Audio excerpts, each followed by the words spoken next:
أشهد أن لا إله إلا الله وحده لا شريك له وأشهد أن محمدا عبده ورسوله أما بعد فأعوذ بالله من الشيطان الرجيم بسم الله الرحمن الرحيم الحمد لله رب العالمين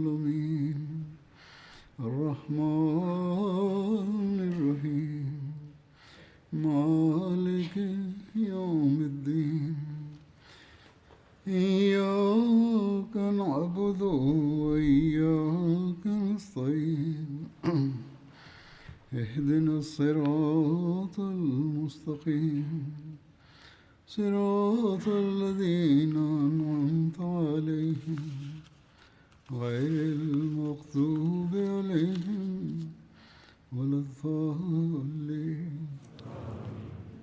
قبل بضعة أسابيع ذكرت مقدمة عن فتح مكة، واليوم سأوضح المزيد من التفاصيل حول هذا الموضوع. قد ذكر بشأن السبب المباشر لهذه الغزوة أن قريشا نقضت المعاهدة التي أبرمت في الحديبية، وقالت بتكبر: ننهي المعاهدة وسنقاتل محمدا صلى الله عليه وسلم. وعندما وصلت هذه الأخبار إلى النبي صلى الله عليه وسلم اتجه نحو مكة. وتفاصيل نقض قريش للعهد كما يلي: عندما أبرمت معاهدة صلح الحديبية كان من شروطها أنه من أراد من قبائل العرب أن يدخل في عهد النبي صلى الله عليه وسلم دخل فيه، ومن أراد أن يدخل في عهد قريش دخل فيه. كانت قبيلة بني خزاعة وبني بكر تقطنان حول الحرم، فاختارت بنو خزاعة أن تدخل مع النبي صلى الله عليه وسلم في هذه المعاهدة، بينما دخلت بنو بكر وهي منافسة لبني خزاعة مع قريش، وبذلك أصبح الطرفان في مأمن من القتال بينهما. كانت هناك عداوة بين بني خزاعة وبني بكر في الجاهلية، حيث قتلت بنو بكر شخصا من بني خزاعة، فقامت بنو خزاعة بقتل 3 رجال من بني بكر داخل حدود الحرم.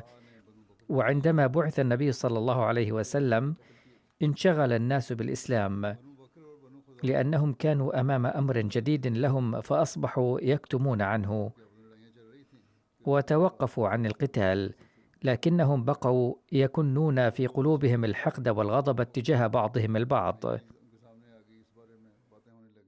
عندما جاء شهر شعبان في السنة 8 للهجرة، وكان قد مضى على صلح الحديبية 22 شهرا، هجا شخص من بني بكر رسول الله صلى الله عليه وسلم، وصار يتغنى بهجائه، فسمعه غلام من خزاعة فضربه فشجه، فثار الشر بين الحيين مما كان بينهم من العداوة التي كانت قد توقفت مؤقتا. وكان الذي هجا ينتمي إلى بني نفاثة أحد فصائل بني بكر، فطلب بنو نفاثة من أشراف قريش أن يعينوهم بالرجال والسلاح على خزاعة بعد أن جرح غلام من خزاعة شاعرهم المذكور، فوعدوا لإمدادهم بذلك إلا أبو سفيان الذي لم يكن على علم بهذا الحدث ولم يشاوروه في ذلك، وقيل شاوروه فأبى عليهم ذلك أي الحرب. ومع ذلك فقد أمدتهم قريش بالرجال والأحصنة والسلاح، فبيتوا خزاعة أي جاءوهم ليلا بغتة حتى لا يستطيعوا الدفاع عنهم. وكانوا بنو خزاعة يشعرون بأنهم آمنون بسبب المعاهدة، وبالتالي كانوا غافلين عن عدوهم. لڑائی کا انکار کر دیا، لیکن اس کے باوجود قریش نے اسلحہ گھوڑوں اور آدمیوں کے ساتھ تواعدت قريش وبنو بكر وبنو نفاثة على اللقاء عندما كان يقال له الوتير، دفاع نہ کر سکیں وهو موضع أسفل مكة معاہدے کی وجہ سے تقع على بعد 16 كيلومترا إلى جنوب غربي مكة على حدود الحرم، وزیر کے مقام پر ملنے کا وعدہ کیا. وهو منازل خزاعة، نشیبی علاقہ تھا فوافوا للميعاد. جنوب مغرب میں حدود حرم پر مکے سے 16 کلومیٹر کے فاصلے پر ہے. بنو خزاعہ وكان فيهم رجال من قريش من كبارهم متنكرون متنقبون، تھے مقرر منهم صفوان بن أمية وعكرمة بن أبي جهل وحويطب بن عبد العزى وشيبة بن عثمان ومكرز بن حفص، وجلبوا معهم عبيدهم. ورأس بني بكر نوفل بن معاوية الدألي، کے ہمراہ ان کے غلام بھی تھے. فبيتوا خزاعة ليلا وهم آمنون وغافلون عنهم، وعامتهم صبيان ونساء وضعفاء الرجال، غافل اور مطمئن فأصابوا منهم ولم يزالوا يقتلونهم حتى انتهوا إلى أنصاب الحرم.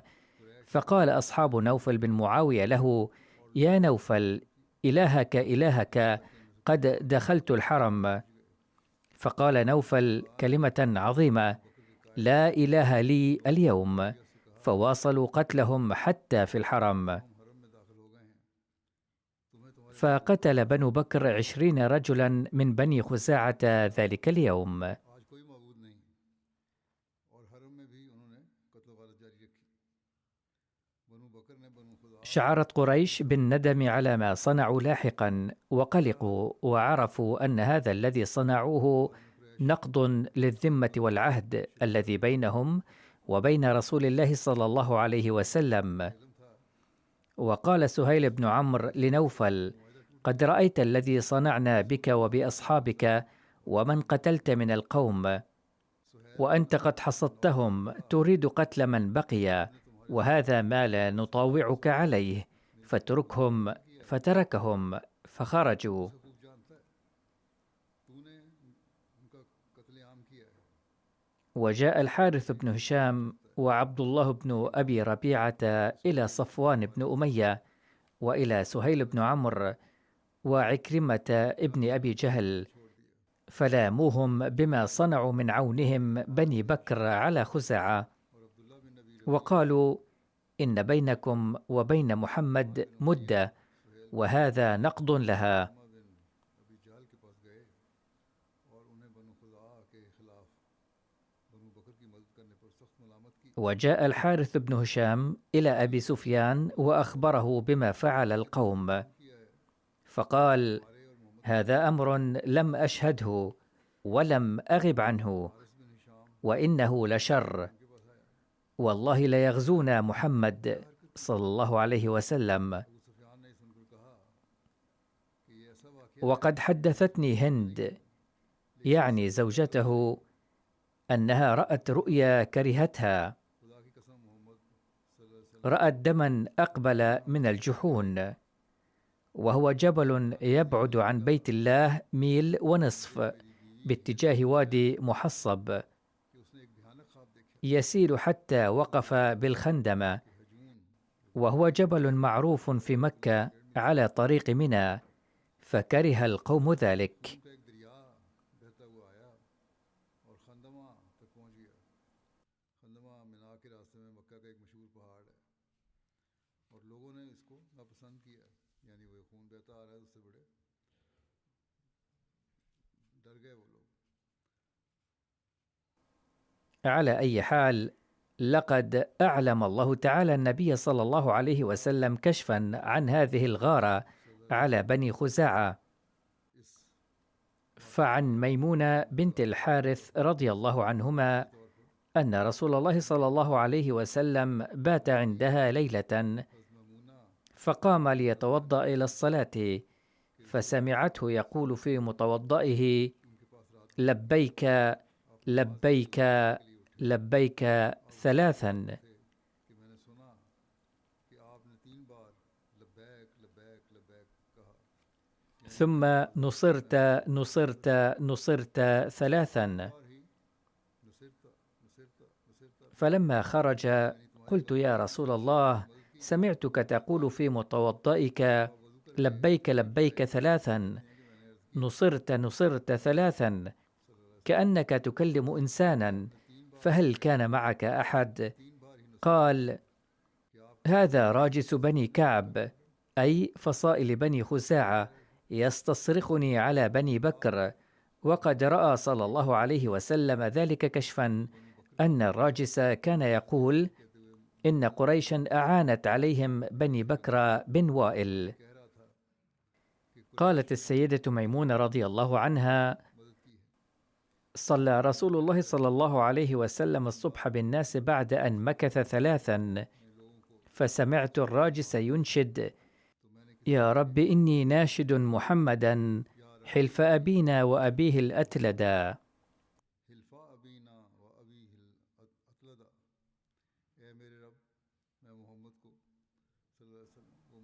وفي رواية أخرى أن رسول الله صلى الله عليه وسلم قال لعائشة صبيحة وقعة بني نفاثة وخزاعة بالوتير يا عائشة لقد حدث في خزاعة أمر. فقالت عائشة رضي الله عنها يا رسول الله أترى قريشا تجرأ على نقض العهد الذي بينك وبينهم وقد أفناهم السيف؟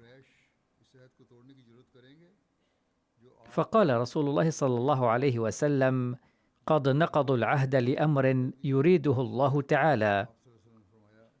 فقالت يا رسول الله خير؟ قال خير، أي قد شاء الله تعالى أن ينقضوا العهد فيعاقبوا على ذلك. لقد ذكر سيدنا المصلح الموعود رضي الله عنه أيضا هذا الحدث بأسلوبه فقال تقول السيدة ميمونة رضي الله عنها كان النبي صلى الله عليه وسلم نائما في بيتي ذات ليلة، وحين استيقظ للتهجد تكلم أثناء الوضوء وسمعت صوته يقول لبيك لبيك لبيك، ثم يقول نصرت. عندما خرج سألته هل جاءك رجل كنت تتكلم معه؟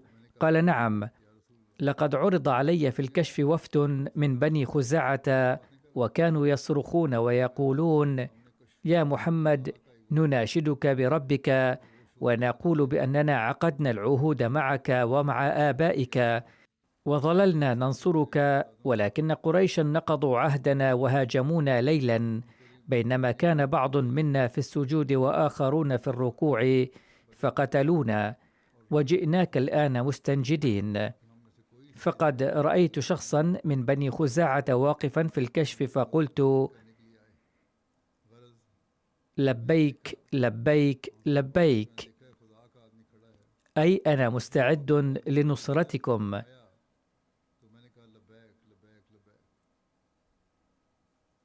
ثم قلت نصرت.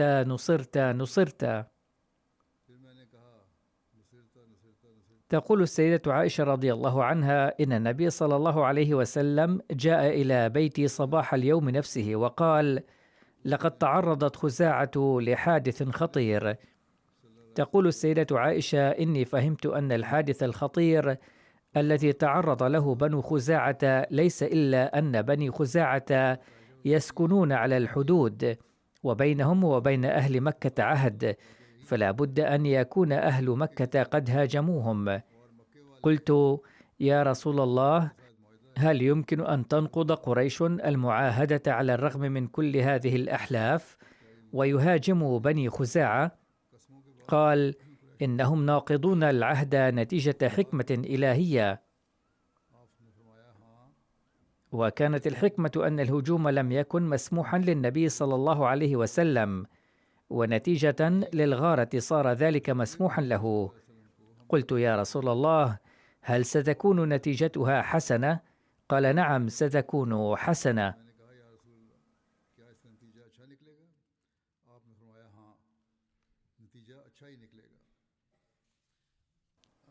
وقد ورد في تفصيل ذلك أنه بعد هذا التصرف الغاشم لبني بكر وقريش خرج عمرو بن سالم في 40 راكبا من خزاعة يستنصرون رسول الله صلى الله عليه وسلم، وكان معهم رئيس خزاعة بديل بن ورقاء الخزاعي أيضا،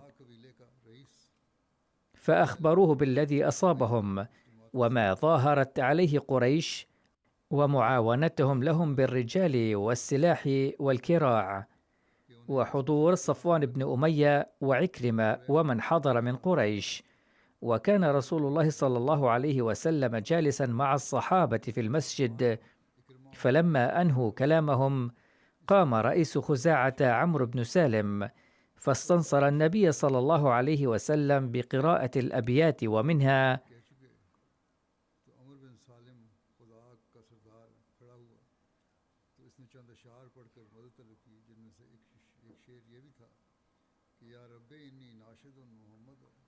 يا رب إني ناشد محمدا حلف أبينا وأبيه الأتلدا. فقال رسول الله صلى الله عليه وسلم: نصرت يا عمرو بن سالم. قال عبد الله بن عمر رضي الله عنهما: لما قدم ركب خزاعة قدموا على رسول الله صلى الله عليه وسلم وأخبروه خبرهم. قال رسول الله صلى الله عليه وسلم: فمن تهمتكم وظنتكم؟ قالوا: بنو بكر. قال: أكلها؟ قالوا: لا، ولكن بنو نفاثة التي رئيسهم نوفل بن معاوية. فقال: هذا بطن من بني بكر. فلما أخبر بنو خزاعة النبي صلى الله عليه وسلم الخبر كله قال لهم: ارجعوا متفرقين، أي لا تعودوا في صورة ركب، بل يجب أن تعودوا متفرقين. قال ذلك لئلا يطلع أحد على لقائهم به صلى الله عليه وسلم، فقد أخفى الأمر، فانصرف بنو خزاعة متفرقين، إذ ذهب بعضهم إلى الساحل، ولزم بديل بن ورقاء في نفر من قومه الطريق العام. عن عائشة رضي الله عنها قالت: لقد رأيت رسول الله صلى الله عليه وسلم قد غضب مما كان من شأن بني كعب، أي خزاعة، غضبا لم أره عليه قط.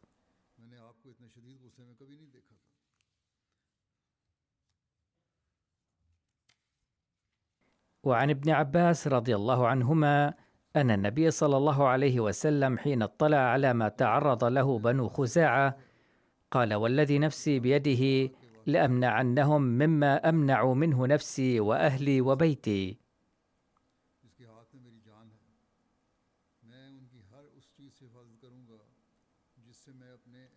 لقد ذكر سيدنا المصلح الموعود رضي الله عنه أيضا تفصيل هذه الغزوة بأسلوبه، فقال: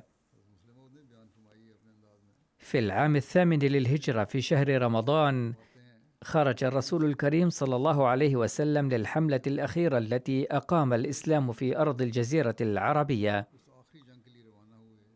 وتفصيل ذلك أن في الحديبية صدر القرار أن من أراد من قبائل العرب التحالف مع أهل مكة أو مع النبي الكريم صلى الله عليه وسلم فله الخيار في ذلك. واتفق أيضا على إيقاف الحرب ل10 سنوات بين الطرفين، إلا أن ينقض أحدهما الاتفاق بالهجوم. وفي إطار هذا الاتفاق دخلت بنو بكر في حلف مع أهل مكة، ودخلت خزاعة في حلف مع الرسول صلى الله عليه وسلم.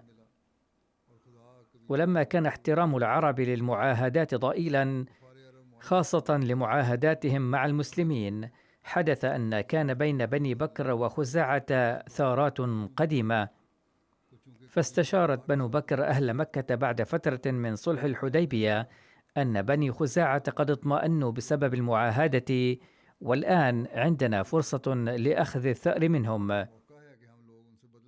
فاتحدت قريش مكة مع بني بكر وشنوا غارة على بني خزاعة ليلا وقتلوا كثيرا من رجالهم. وعندما علمت خزاعة أن قريشا شنوا الهجوم مع بني بكر أرسلوا فورا 40 رجلا على الإبل السريعة إلى المدينة لإبلاغ رسول الله صلى الله عليه وسلم بهذا النقض للعهد. وطالبوه بأن يأخذ بثأرهم ويغزو مكة وفقا للمعاهدة المتبادلة بينهم، فهذا واجبه الآن. وعندما وصل هذا الوفد إلى رسول الله صلى الله عليه وسلم قال لهم: إن مصابكم هو مصابي، وإني ثابت على عهدي.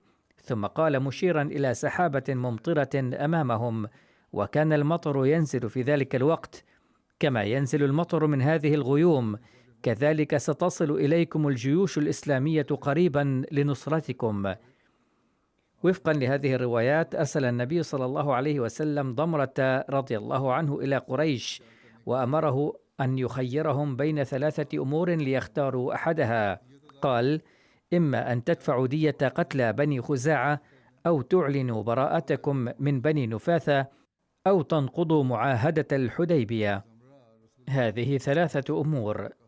فذهب ضمرة رسول الله صلى الله عليه وسلم فأناخ ناقته بباب المسجد الحرام، فدخل وقريش في أنديتها، فأخبرهم ضمرة أنه رسول الله صلى الله عليه وسلم، وأخبرهم بالذي أمره رسول الله صلى الله عليه وسلم به.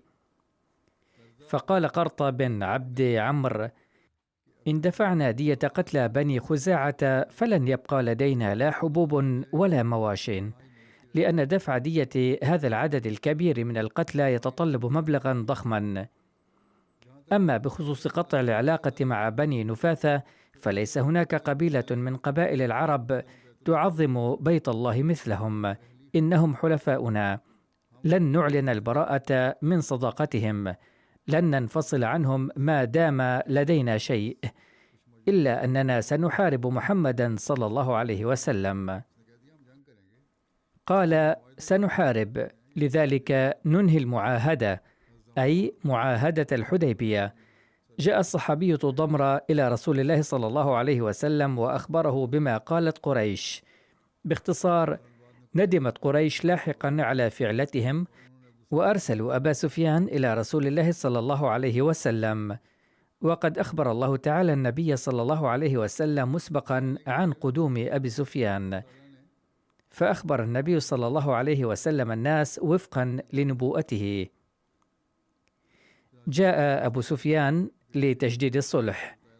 ورد في تفصيل ذلك أن النبي صلى الله عليه وسلم قال للصحابة رضي الله عنهم قبل قدوم أبي سفيان إلى المدينة: إن أبا سفيان قادم إليكم، وهو يقول: جددوا المعاهدة ومددوا الصلح، لكنه سيرجع غاضبا ولن يقبل قوله. وفي رواية أخرى أن حارث بن هشام وعبد الله بن أبي ربيعة ذهبا إلى أبي سفيان فقالا: لا بد من الصلح في هذا الأمر، فإن لم يحل هذا النزاع فإن محمدا صلى الله عليه وسلم وصحابته سيهاجمونكم.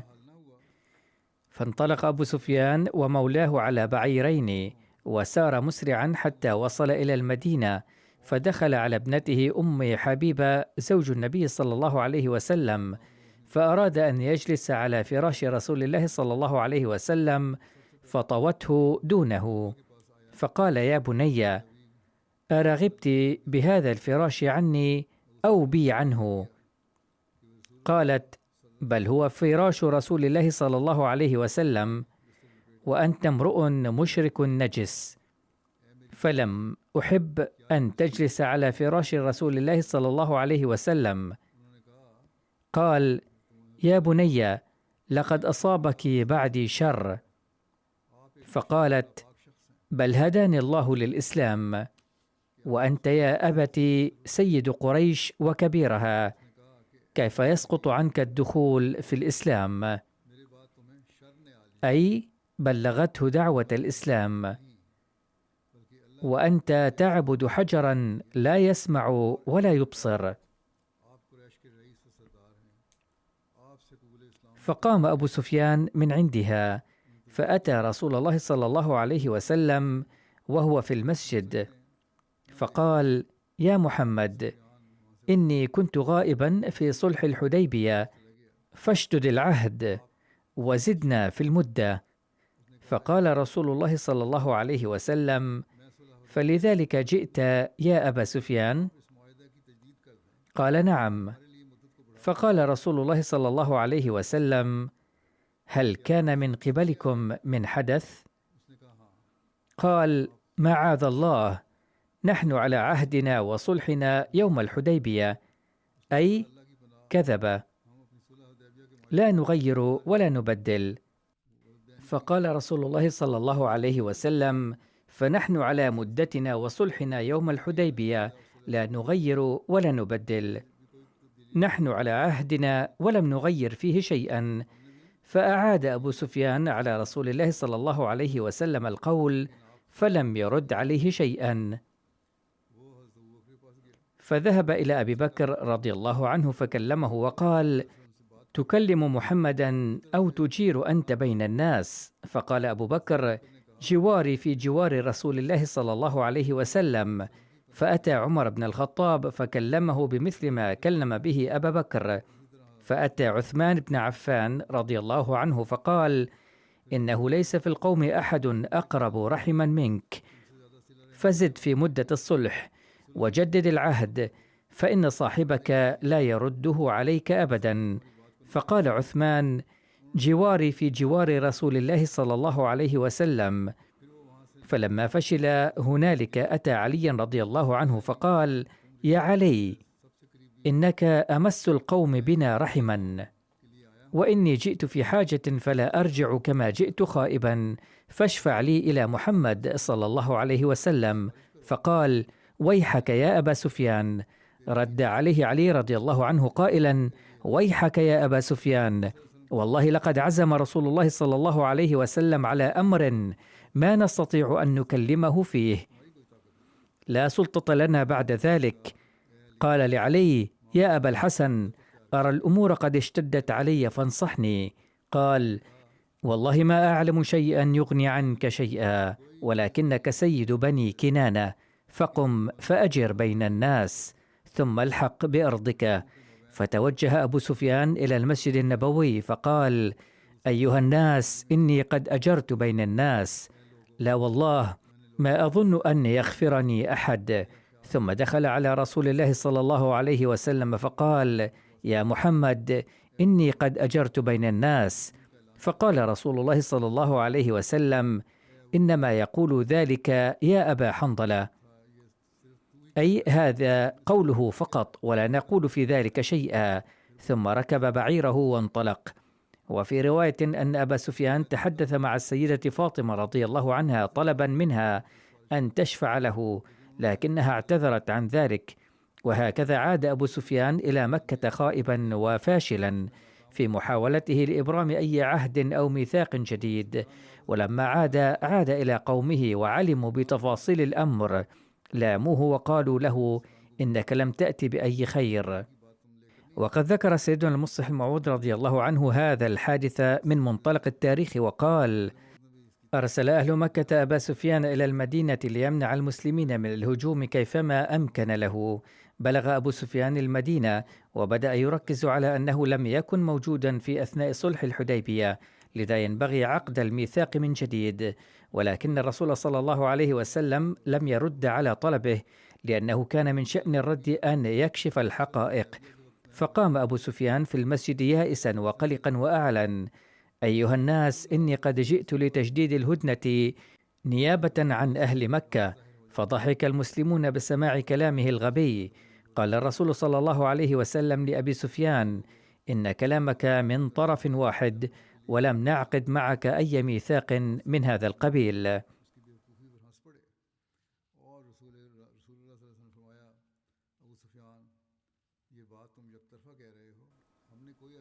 لقد علق العاملون في خلية البحث في ربوة قائلين: إن قول أبي سفيان إنه لم يكن موجودا أثناء صلح الحديبية بحاجة إلى النظر فيه، وقال ذلك بعض آخرون أيضا.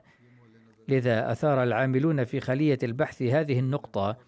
قد لا تكون هذه النقطة مهمة للقارئ العادي، ولكن الذين يريدون أن يتعمقوا في أمور تاريخية قد يثيرون سؤالا أن قول أبي سفيان إنه لم يكن موجودا في أثناء صلح الحديبية محل نظر، لأن معظم كتب التاريخ والسيرة لم تذكر قوله عند حضوره المدينة أنه لم يكن موجودا في أثناء صلح الحديبية. صحيح أن قوله هذا وارد في بعض كتب السيرة، ولكن معظمها لم تذكره، ولم يورده معظم المؤرخين أيضا. الأمر الثالث هو: هل كان أبو سفيان غير موجود بمناسبة صلح الحديبية فعلا؟ فقد ورد في كتب المغازي للواقدي والسيرة الحلبية وبعض الكتب الأخرى أنه لم يكن موجودا في تلك المناسبة، لكن ذكر في معظم كتب التاريخ والسيرة أن النبي صلى الله عليه وسلم أرسل عثمان رضي الله عنه إلى مكة بمناسبة صلح الحديبية ليخبر أبا سفيان وغيره من زعماء قريش أننا لم نأتي للقتال، وهذا يدل على أن أبا سفيان كان موجودا آنذاك. لكن الأمر الجدير بالانتباه هو أن في مناسبة الحديبية لم يأتي أبو سفيان للتفاوض مع النبي صلى الله عليه وسلم، ولم يأتي بنفسه لعقد الميثاق مع كونه زعيم قريش، كما أن توقيعه أو شهادته غير موجودة على الميثاق. لذلك من المحتمل أن ما قاله في المدينة إنه لم يكن موجودا بمناسبة صلح الحديبية يقصد به أنه لم يكن موجودا عند كتابة ميثاق الصلح، أو أنه لم يكن موجودا هناك فعلا. على أي حال، لعله كرر الكلام نفسه بعد قدومه إلى المدينة، لأن توقيعه ليس موجودا على الميثاق. على أي حال، كما قلت، هذا رأي العاملين في خلية البحث، لكنهم بأنفسهم دحضوا كل هذه التفاصيل التي ذكروها بأنفسهم، أي دحضوا رأيهم القائل لعله لم يشترك في إبرام الميثاق، لأن الميثاق لم يحمل توقيعه رغم كونه زعيما، فلعل أبا سفيان جعل هذا الأمر مبررا لقوله المذكور. أقول: لا حاجة للوقوع في شك بشأن قوله بعد قدومه إلى المدينة إنه لم يشترك في الميثاق، فإن قال ذلك فقد أصاب، غير أنه من المحتمل أن يكون الراوي قد أخطأ في بيان ألفاظ الاشتراك والحضور، لكن الوقائع تبين بشكل أوضح أن إعلانه بعدم كونه جزءا من الميثاق كان صحيحا. هذا ما يبدو. وهذا ما كتبه سيدنا المصلح الموعوظ رضي الله عنه أيضا، أن أبا سفيان قال ذلك وقبل النبي صلى الله عليه وسلم كلامه، فيبدو صحيحا أنه لم يشترك في الميثاق. ونحن نفهم من كلام أبي سفيان أن المقصود منه فقط هو أنه لم يكن موجودا. على أي حال، هذه كانت مسألة تاريخية وقد بينتها، فلا حاجة للوقوع في أي إبهام بشأنه، ولا ينشأ سؤال من هذا القبيل، لأن الأمر واضح. على أي حال، فقد ورد في تفصيل الذهاب في هذه الحملة أن النبي صلى الله عليه وسلم بدأ يستعد للسفر بسرية، وأمر الناس بالاستعداد للسفر، لكن لم يخبرهم إلى أين سيذهبون. كذلك قال النبي صلى الله عليه وسلم للسيدة عائشة رضي الله عنها أن تعد زاده للسفر، وبعد أن قال هذا خرج صلى الله عليه وسلم من البيت، فدخل أبو سفيان على ابنته عائشة رضي الله عنها. كانت عائشة عندها تحضر زادا للنبي صلى الله عليه وسلم، فسألها أبو بكر رضي الله عنه: هل ينوي رسول الله صلى الله عليه وسلم الذهاب في غزوة؟ لزمت عائشة الصمت، ثم قال أبو بكر رضي الله عنه: ربما ينوي الذهاب إلى الروم أو إلى أهل نجد، أو ربما ينوي الخروج نحو قريش، لكن الميثاق ومدته ما زالت باقية. ظلت عائشة رضي الله عنها صامتة على كل أسئلته ولم ترد عليها. وفي تلك الأثناء عاد النبي صلى الله عليه وسلم فقال أبو بكر: يا رسول الله، أتنوي الخروج إلى مكان ما؟ فقال: نعم. ثم قال أبو بكر: هل تنوي الذهاب نحو بني أصفر أي الروم؟ قال: لا. قال أبو بكر: هل تنوي الذهاب نحو أهل نجد؟ قال: لا. قال أبو بكر: لعلك تنوي الذهاب نحو قريش؟ قال: نعم. فقال أبو بكر: أليس بينك وبينهم ميثاق، أي صلح الحديبية؟ قال صلى الله عليه وسلم: ألم تعلم ما فعلوه ببني كعب، أي قبيلة خزاعة؟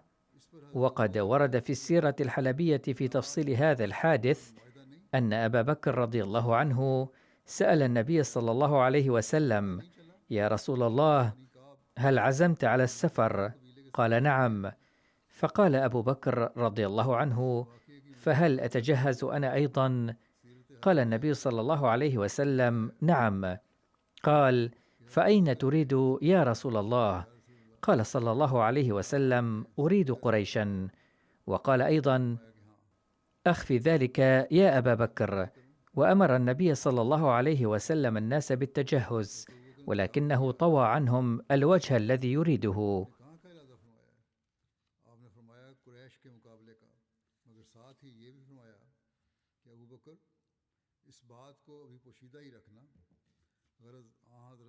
ثم إن النبي صلى الله عليه وسلم أرسل إلى أهل البادية ومن حوله من المسلمين في كل ناحية يقول لهم: من كان يؤمن بالله واليوم الآخر فليحضر رمضان بالمدينة. ثم بدأت قبائل العرب تفد إلى المدينة بحسب إعلان النبي صلى الله عليه وسلم، وهي أسلم وغفار ومزينة وأشجع وجهينة.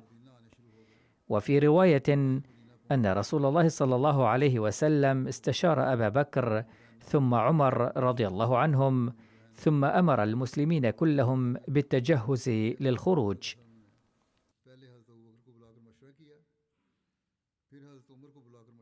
يقول المصلح الموعود رضي الله عنه وهو يسرد هذه القصة: طلب رسول الله صلى الله عليه وسلم من إحدى زوجاته أن تجهز جهازه للسفر، فبدأت بذلك، وقال النبي صلى الله عليه وسلم لعائشة رضي الله عنها أن تعد له الشعير أو تحمص بعض الحبوب الأخرى إذا كانت هذه الأطعمة المتيسرة عندها، فبدأت تنظف الحبوب من التراب وما شابه ذلك. في هذه الأثناء جاء أبو بكر رضي الله عنه إلى بيت ابنته وسألها عما تجهزه، وهل يعد رسول الله صلى الله عليه وسلم عدته لسفر؟ قالت: يبدو أنه صلى الله عليه وسلم يستعد لسفر، وقد أمرني لإعداد عدته للسفر. فقال أبو بكر رضي الله عنه: هل هو يستعد لقتال؟ قالت: لا أدري، إنما قال لنا رسول الله صلى الله عليه وسلم أن نعد جهازه للسفر، وهذا ما نفعله. أي قالت عائشة رضي الله عنها: إنما نعد العدة لسفره صلى الله عليه وسلم، ولكن لا ندري وجهته ولا هدفه من سفره هذا. ثم بعد يومين أو 3 أيام دعا رسول الله صلى الله عليه وسلم أبا بكر وعمر رضي الله عنهما وقال: تعرفون أن رجال بني خزاعة جاءوني.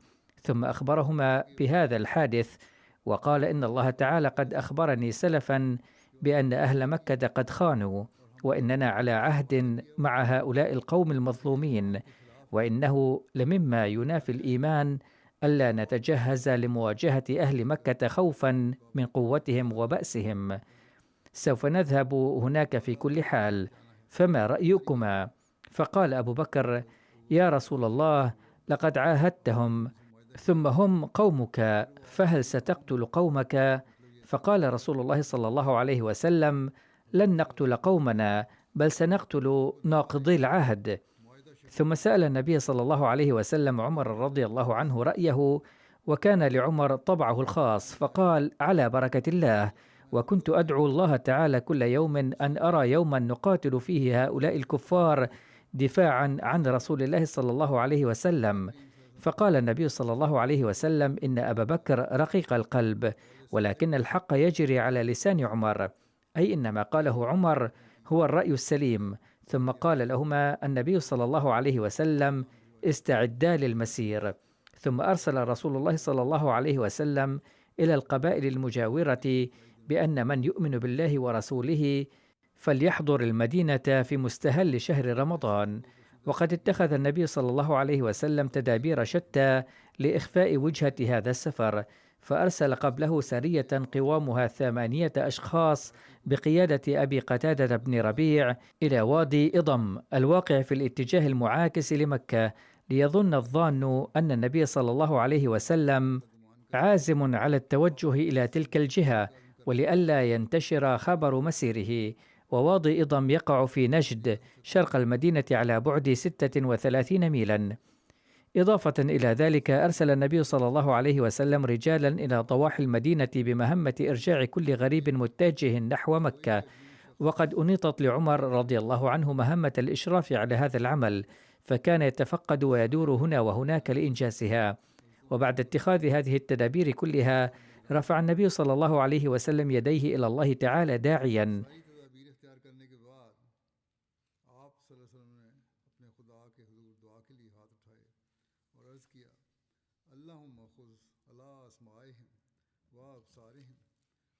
اللهم خذ على أسماعهم وأبصارهم فلا يرون إلا بغتة ولا يسمعوا بنا إلا فجأة. أي اللهم امنع جواسيس قريش ووشاتهم من أن يرونا إلى أن نباغتهم بغتة، ولا يتمكنوا من الاطلاع على خبر لنا إلا بعد أن نفاجئهم فجأة. وهناك دعاء آخر للنبي صلى الله عليه وسلم بهذه المناسبة، وهو: اللهم خذ العيون والأخبار عن قريش حتى نبغتها في بلادها. أي اللهم امنع جواسيس قريش ووشاتهم إلى أن نداهمهم في مناطقهم بغتة. وهناك مزيد من التفاصيل بشأن سفر النبي صلى الله عليه وسلم هذا، وسوف أذكرها فيما بعد إن شاء الله. الآن أود أن أقول شيئا حول الأوضاع السائدة في العالم. لطالما طلبت منكم الدعاء بهذا الشأن مرارا، إن احتمال توسع الحرب يزداد باستمرار، فادعوا الله تعالى أن يحفظنا من ويلاتها. إن إسرائيل قد شنت الآن هجوما على إيران، وقد اتخذت هذه الحرب منحا خطيرا جدا. إن هؤلاء، أعني قادة إسرائيل، إنما يريدون أن يلحقوا الأضرار بالبلاد الإسلامية واحدة تلو الأخرى، ولكن البلاد الإسلامية في سبات عميق، ولا تفكر إلا في مصلحتها الفردية وأولوياتها الأخرى، وإنهم لا يدرون ما الذي سيحدث.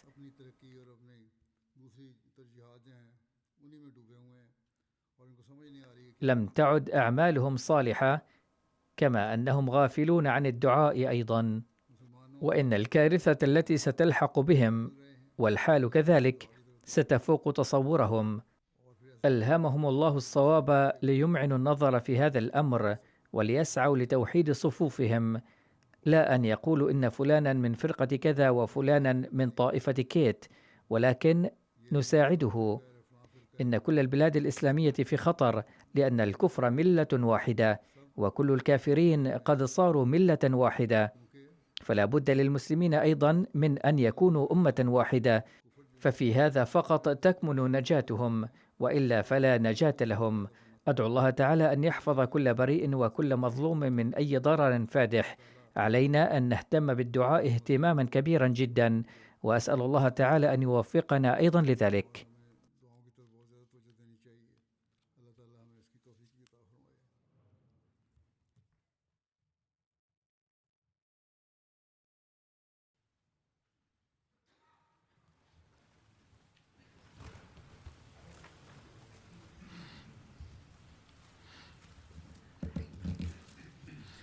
الحمد لله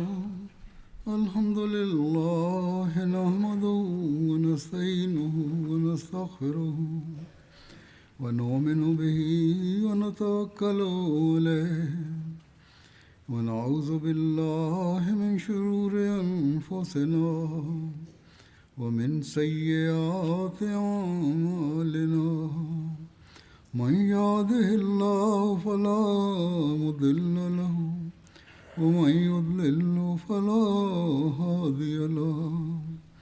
ونشهد أن لا إله إلا الله ونشهد أن محمدا عبده ورسوله.